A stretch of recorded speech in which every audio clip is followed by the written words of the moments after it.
Hi guys, this is R.A. Sweeney here to talk to you about another passage from the book Praying with the Latter Prophets as part of the Praying with the Bible series. As you're watching this, the book Praying with the Latter Prophets is less than 3 weeks from its release date on June 20th, so I'm really excited about that.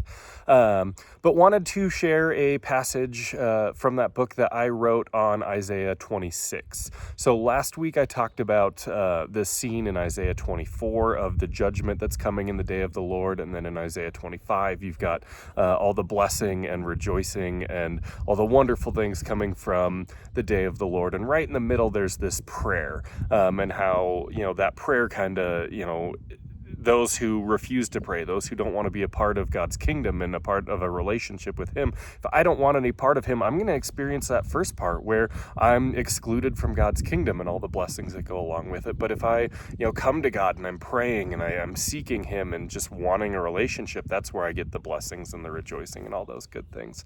So we talked about that last week. And then today I wanted to talk about Isaiah 26, which, believe it or not, comes right after 24 and 25.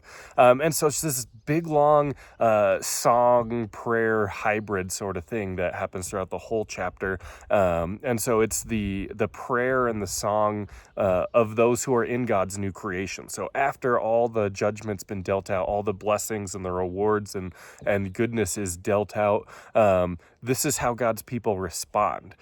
So we've got this prayer that's kind of in the middle of the day of the Lord scene between judgment and blessing. And then now we've got this prayer in response of just like how excited we are and all the goodness and things that go along with that. So there's not really a ton that I wrote about in this passage. I mean, it's a pretty short little study that I wrote on it, but I feel like it's so impactful to see that whole scene coming together of like, you can choose between this reality and this reality, and seeking relationship with God is what's going to change that. And then at the end of that, there's this rejoicing and the excitement that we get to have in being a part of God's kingdom. So that's what I focused on for this short little study on Isaiah 26 as part of that 24 through 26 pattern. Hope it was a blessing. Thanks, guys.